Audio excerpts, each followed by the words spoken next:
speaking of the feasts, tomorrow evening begins the festival of Purim.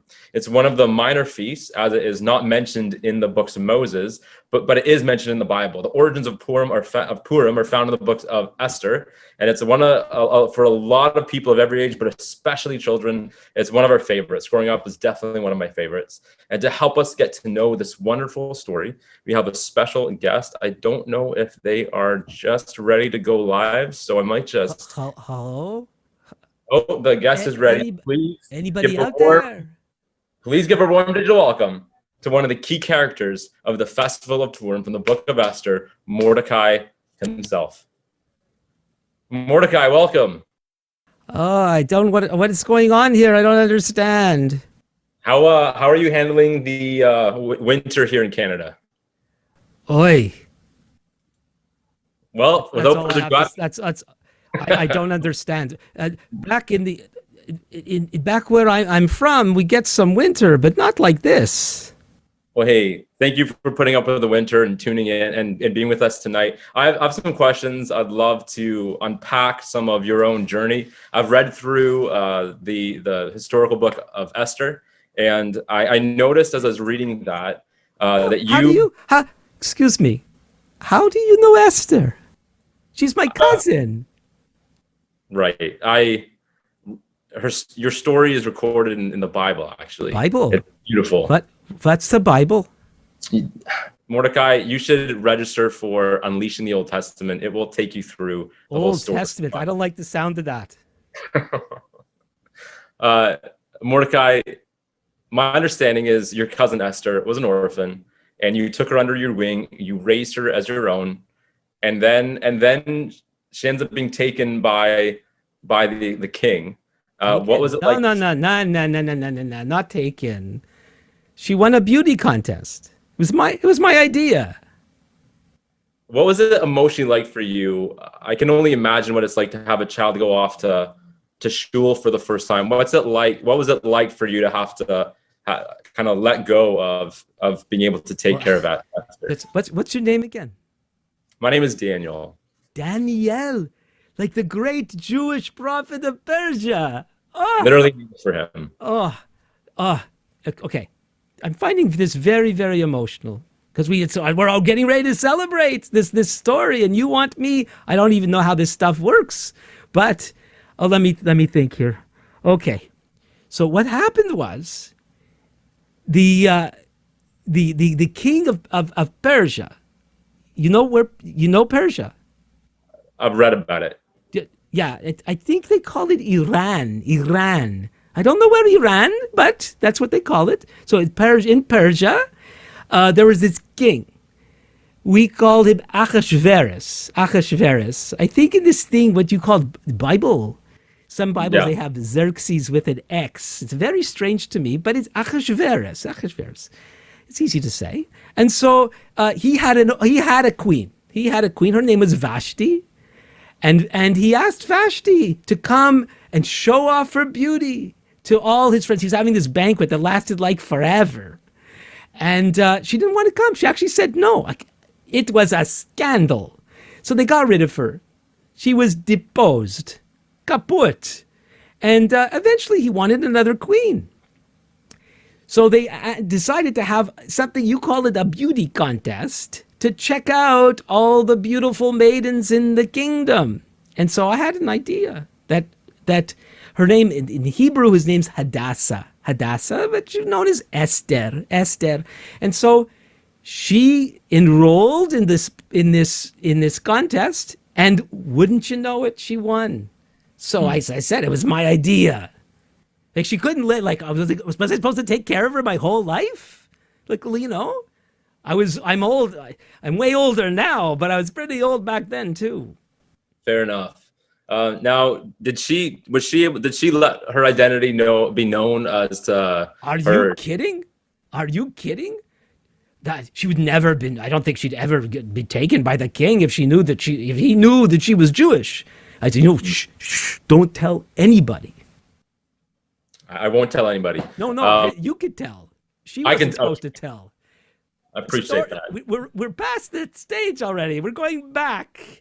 when Mordecai, I she, have a question for you. As I read through your story, you and Esther, your cousin, I noticed that there's a villain, Haman, oh, don't say and that name. Don't say that name. In fact, we since then we make sure if anybody says his name, we must blot out that name. And we actually have these things that called gragers. I can see somebody's already getting into it in what do you call it? The hat? It says hat on my screen. Hat. In the hat, somebody already went, boo, that's what we do. We stamp our feet whenever that despicable character. Oh, I'm getting carried away. I get very emotional. And you back and where me I come from, we're all emotional. This country you're in, it's like everybody, they're like, what do you call them? Stoics with this stiff upper lip. But where I come from, we emote. And so anyway, so this guy, you want me to tell you about this despicable person? I have a specific question. He seems to really hate you, or he seemed to really hate you. Kind of. Well, he What, had a reason. why did he hate you so much? Okay, so what happened was, at some point, don't know why, this guy, Haman, Haman, he got promoted to second in command in the whole kingdom. And one of his perks was whenever he went by, whenever he came by, everybody had to bow down. But I would not bow down. Not Why would you because, bow? yeah, what? Sorry? Why wouldn't you bow to him? Because he was a descendant of a whole other despicable group called the Amalekites. The Amalekites. They tried to stop us from going to the promised land hundreds of years before my story and Esther's story. And so I could not show respect to this descendant of the Amalekites.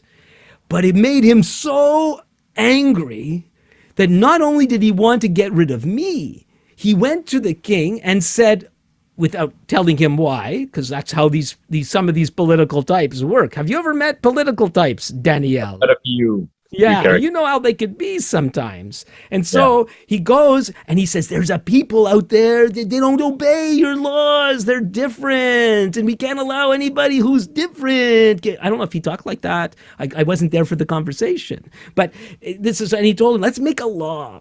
And in this law, we're going to destroy all the Jewish people in Persia.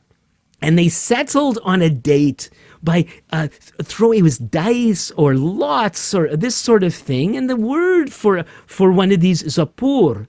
And many of them is Purim. I don't want to give away the end of the story, but this is a very important word in the story. And that's how the date got set. And then they posted notices everywhere that on that day, anybody could kill Jews. So were we in trouble? Yeah. Now, I am.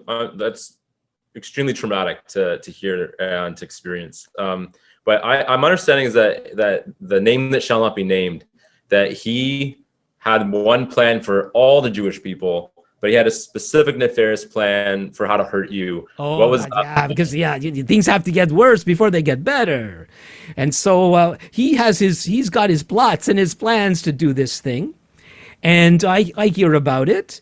And I'm trying to get word to Esther to do something about it, but you're not asking about that yet. So we'll just wait. So at some point, he's passing by. Things are going really well. Oh, yeah, I think I remember. Esther has to come into this. By this time, Esther has agreed to go to the king to plead on behalf of our people. She's willing to make herself known because we're in big, big trouble. She was too afraid to go.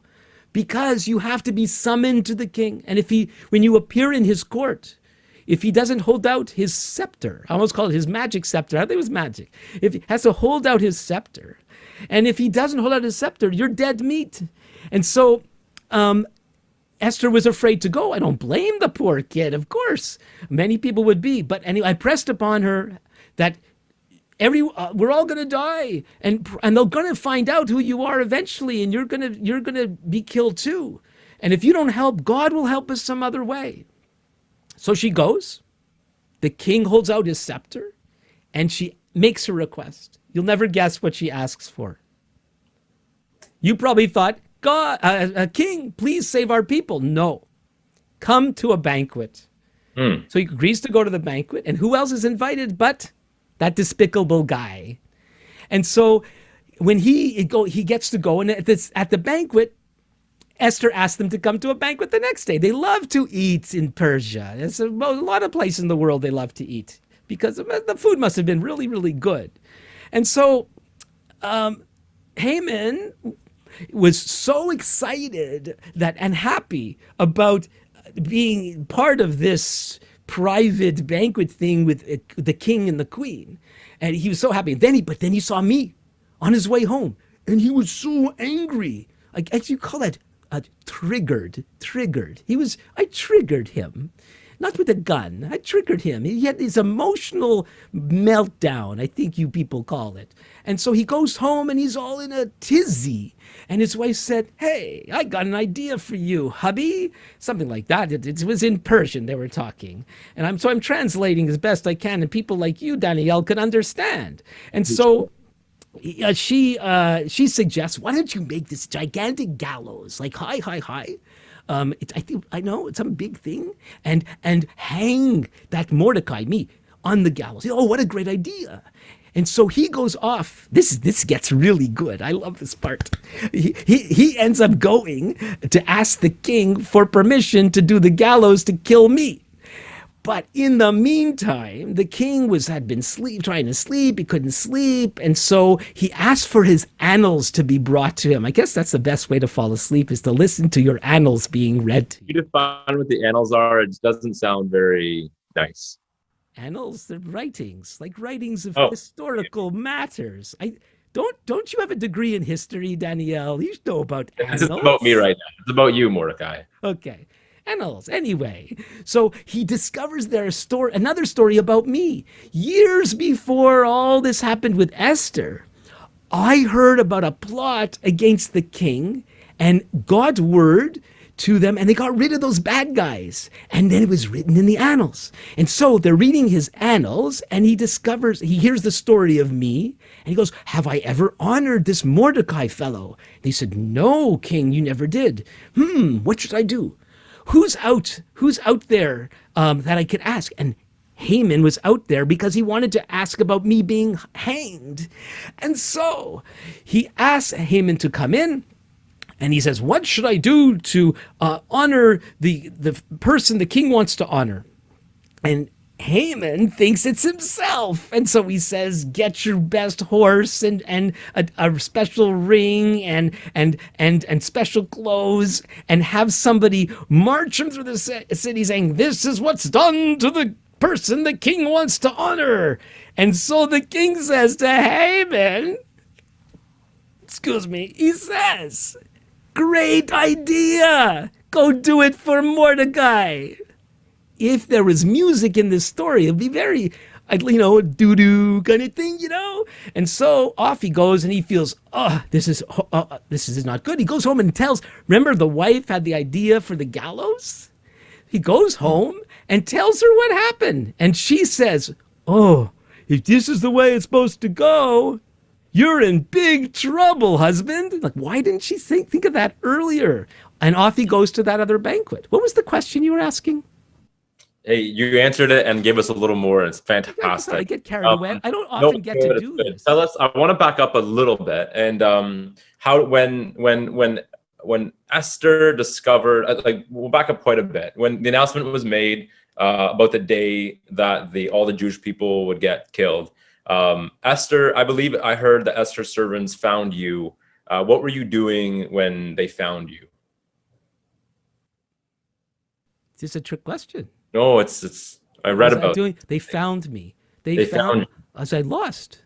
No, in my reading of it, though, it's been a bit of time since I read your story. I believe you were in sackcloth and ashes. Is that right? Oh, and I think I know why you love that part. But let's not get too personal here. Oh, you want me to tell about how much I was wailing in sackcloth and ashes, mourning because of the horrible thing that's happening. But that's earlier on in the story. That's how, and then Esther, she hears I'm in sackcloth and she wants me to put on regular clothes and all that kind of stuff. And that's how she finds out all the bad stuff that's happening. So that's Hmm. what you wanted me to say. Sure. No, I'm personally interested in the various ways that you took action or reacted to the various parts of the story. So here you're in sackcloth and ashes, you're wailing. Then when your cousin, Esther, went to ask the king for permission, I believe you were doing something at the same time that she was asking for permission. What were you doing then? Well, she made a request that everybody should fast on her behalf, so that things would go well. And so I would have been fasting with Hmm. everybody else. But then you guys didn't leave it simply at fasting. You took more action. So we almost got that part of the story. When Esther ends up having the second banquet, and the king asked her why she was doing these banquets, what she wants, and what was her reply, and to finish the story from there. Could you for us? Well, so at the second banquet, the king asks again, "What do you want? Up to half my kingdom?" Which I love that. I love like these kings. Half my kingdom. Okay, I'll take half the kingdom. Anyway, so he puts out the offer, and she says, "My people are in great trouble, and they're in great danger." And the king went, "Well, who would do this?" And she points out that wicked Haman. And the king is so upset. And he goes out of the room because he's so upset. And Haman throws himself at Esther, pleading for mercy, that despicable man. And then the king comes back. He sees Haman at his wife like that, and he gets even more upset. And then he thinks, let's hang him on the gallows that he meant for Mordecai. I'm Well, not too sure if there's something else. These are really juicy parts of the story here. really juicy parts of the story for sure. And so, yeah.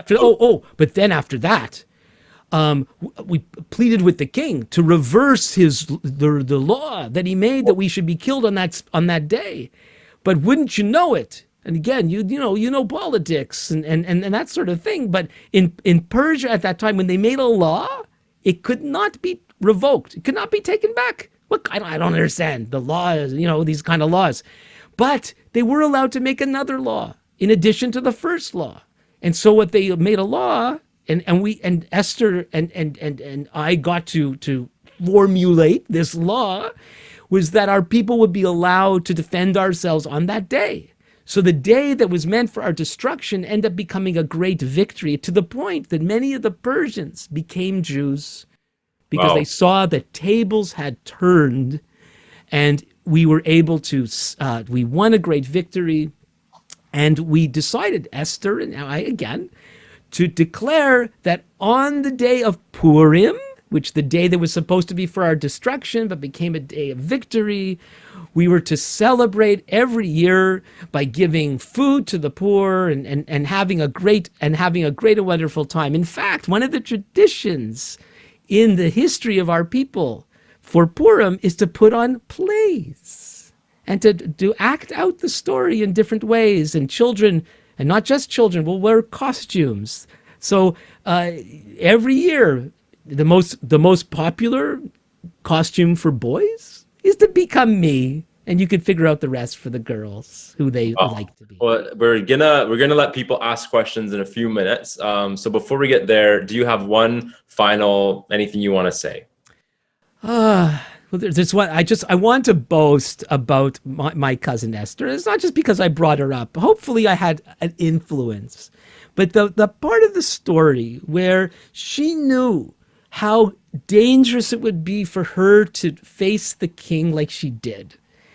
And yeah, I impressed upon her how important it was, but it was her decision to put her life on the line, not just for her people, but for God's people, to decide that even if I would, and she says this, I think it's written in the book, where she says, I will do this. And if I die, I die.